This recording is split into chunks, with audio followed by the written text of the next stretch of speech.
ఈ ప్రమాద దృశ్యాలు చూస్తే బాధ కలిగించాయని ఆ బాధితుల కుటుంబాలకు అండగా ఉంటామని హామీ ఇచ్చారు సీఎం. రంగారెడ్డి జిల్లా చేవెళ్ల మండలంలో జరిగినటువంటి ఈ ఘోర రోడ్డు ప్రమాదం ఈ రోజు చాలా కుటుంబాల్లో తీరని విషాదాన్ని నింపింది. ఈ ప్రమాదానికి సంబంధించి సంఘటనా స్థలం నుంచి పూర్తి అప్డేట్ మా ప్రతినిధి సతీష్ అందిస్తారు. ఎస్ నళిని, ఇంకా విషాద వాతావరణమే ఇక్కడ కనిపిస్తుంది. దాదాపు 20 మంది చనిపోయినటువంటి ఈ సంఘటన దగ్గర ఉన్నాం మనం. ఈ బస్సు ఏదైతే రోడ్డు పక్క నుంచి ఇటు తాండూరు నుంచి హైదరాబాద్కు వస్తున్నటువంటి బస్సు ఒక్కసారిగా ఎదురుగా వస్తున్న టిప్పర్ బస్సుని అక్కడ టిప్పర్ చిన్న గుంతను రోడ్డు మీద ఉన్న గుంతను తప్పించబోయి రావడం, బస్సుకు తగలడం, బస్సు మీద పూర్తిగా పడిపోవడం, టిప్పర్లో ఉన్నటువంటి కంకర మొత్తం కూడా 8 mm కంకర మొత్తం బస్సులో పడిపోవడం, బస్సు వెనకాల ఉన్న దాదాపు బస్సులో కూర్చొని డ్రైవర్ వెనకాల ఉన్నటువంటి దాదాపు 20 మంది వాళ్ళ తల మొత్తం పూర్తిగా నిండిపోయింది కంకరతో. అంటే గాలి ఆడకుండా చనిపోయినటువంటి ఘటన ఈరోజు ఉదయం ఇక్కడ జరిగింది. ఇక్కడ నుంచి అంటే రెగ్యులర్గా ఈ రూట్లో వెళ్ళేటటువంటి బస్గా చెప్తున్నారు. ఇది కొద్దిసేపటి క్రితమే ఆర్టీసీ అధికారులు చెప్తున్నటువంటి దాని ప్రకారం ఈ బస్సు ఆర్టీసీ అద్దె బస్సు, అంటే ఆర్టీసీ బస్సుతో పాటుగా హైర్ బస్సుని బయట తీసుకుంటుంది. అయితే హైర్ బస్సులకు కూడా ఏ విధమైన నార్మల్ రెగ్యులర్గా ఆర్టీసీ బస్సులకు ఉండేటటువంటి ఫిట్నెస్ని పూర్తి స్థాయిలో చెక్ చేస్తూ ఉంటారు. ఎవ్రీ ఇయర్ కూడా చెక్ చేస్తుంటారు. అదేవిధంగా ఈ బస్కి 7 సంవత్సరాల నుంచి ఈ బస్సు ఆర్టీసీలోనే ఉంది. అదేవిధంగా ఈసారి కూడా చెక్ చేశాం, పూర్తి ఫిట్నెస్తోనే ఉంది అని అధికారులు చెప్తున్నారు. అయితే కొంతమంది బస్సులో ఉన్నటువంటి కొంతమంది ప్రయాణికులు చెప్తున్నటువంటి దాని ప్రకారం ఈ బస్సు మేము వికారాబాద్ దగ్గరికి, తాండూరు నుంచి వికారాబాద్ దగ్గరికి రాగానే చాలా ఓవర్ స్పీడ్గా వస్తుంది. ఆ స్పీడ్ వచ్చేటటువంటి సమయంలో మేము ఆపేటటువంటి ప్రయత్నం కూడా చేశామని చెప్పారు. అయితే ఆ డ్రైవరు చాలా ఓవర్ స్పీడ్తో వచ్చాడు అని చెప్తున్నప్పటికీ కూడా గతంలో ఈ డ్రైవర్ కూడా చాలా అంటే నైపుణ్యం గల డ్రైవర్, ఎలాంటి ఇబ్బంది లేకుండా బస్సు నడపడం ఆయన గతంలో కూడా ఎలాంటి ఇబ్బంది జరగలేదు ఆయన డ్రైవింగ్లో. అందుకే హైర్ బస్సుకు సంబంధించి ఒక బస్సు డ్రైవర్ని ఇంకో బస్సు డ్రైవర్ కూడా ఇంకో బస్సు నడిపే అవకాశం కూడా మేము ఇవ్వమని ఆర్టీసీ అధికారులు చెప్తున్నారు. మరోవైపు ఇక్కడ జరిగినటువంటి ఘటన దగ్గరికి ఇప్పుడే డీజీ వచ్చారు. మరికొద్దిసేపట్లో మంత్రులు కూడా ఇక్కడికి రాబోతున్నారు. అయితే ఒక విషాదమైనటువంటి వాతావరణం ఒక్కసారిగా ఇక్కడ జరిగినటువంటి ఈ ఘటనకు సంబంధించి ఈ చుట్టుపక్కల ప్రాంతాల వాళ్ళందరూ కూడా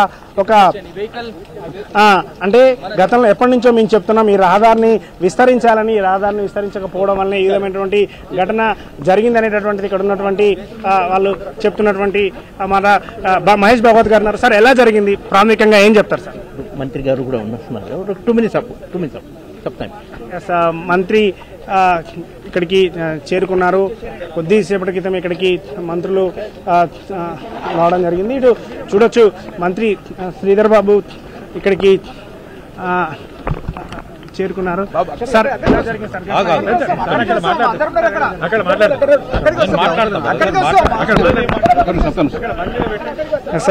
ప్రాథమికంగా చూసిన తర్వాత దీనికి సంబంధించి చూసిన తర్వాత మీడియాతో మాట్లాడతామని మంత్రులు కూడా చెప్తూ ఉన్నారు. మంత్రి పొన్నం ప్రభాకర్తో పాటుగా శ్రీధర్ బాబు కూడా ఇక్కడికి చేరుకున్నారు.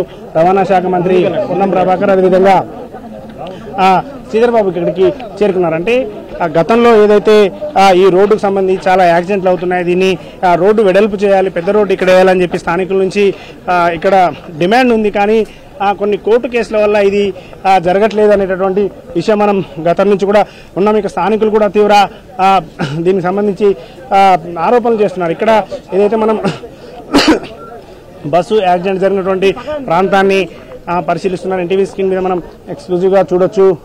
బస్సు ప్రాంతాన్ని ఇటు మంత్రులు పరిశీలిస్తున్నారు, ఎలా జరిగింది అనేది చూస్తున్నారు. రవాణా శాఖ మంత్రిగా ఉన్న పొన్నం ప్రభాకర్ కూడా దీన్ని చూసేటువంటి ప్రయత్నం చేస్తున్నారు.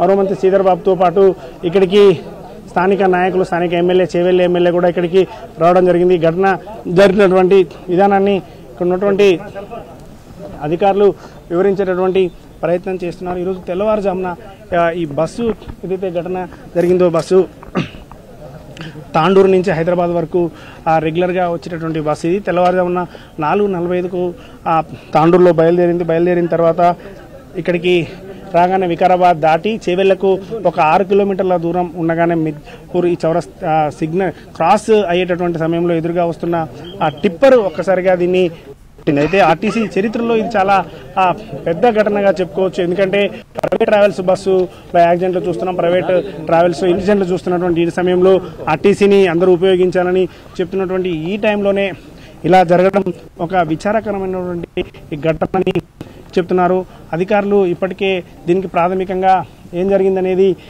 దీనిపై పూర్తి వివరాలు ఆర్టీసీ అధికారులు ప్రధానంగా మంత్రులకు వివరించే ప్రయత్నం చేస్తారు. ప్రభుత్వం కూడా దీనిపై చాలా సీరియస్గా ఉంది. ఈ రూట్లో ప్రధానంగా ముఖ్యమంత్రి సొంత నియోజకవర్గానికి వెళ్ళేటటువంటి రూట్ కాబట్టి ఇలా జరిగినటువంటి ఈ ఘటన ఆయన రెగ్యులర్గా ఈ రూట్ నుంచి వెళ్తుంటారు. ఆయనకు పూర్తి స్థాయిలో ఈ రోడ్డు మీద కూడా అవగాహన ఉందని చెప్పి కూడా స్థానికులు చెప్తున్నారు. అయితే ప్రభుత్వం ఏం చేయబోతుంది ఈ ఘటన తర్వాత అనేది అయితే ఈ ఘటన ప్రధానంగా టిప్పర్ ఓవర్ స్పీడ్తో రావడం, టిప్పర్ డ్రైవర్ అక్కడ గుంతని తప్పించబోయి ముందుకు వచ్చేసి ఎదురుగా వస్తున్నటువంటి బస్సుని ఢీకొన్నటువంటి ఘటనలో కంకర మొత్తం కూడా టిప్పర్లో ఉన్నటువంటి కంకర మొత్తం బస్సులో పడిపోవడం, బస్సులో ఉన్న ప్రయాణికులు ఒక్కసారిగా దిగ్భ్రాంతికి లోనవడం, వాళ్ళు కంకర వల్ల మీద పడిపోయి ఊపిరాడకుండా చనిపోయినటువంటి ఘటన. కాబట్టి అసలు ఈ టిప్పర్కి అనుమతులు ఎలా డ్రైవర్ ముందు ఒక టిప్ కూడా వచ్చింది. ఆ టిప్ లో ఆ డ్రైవర్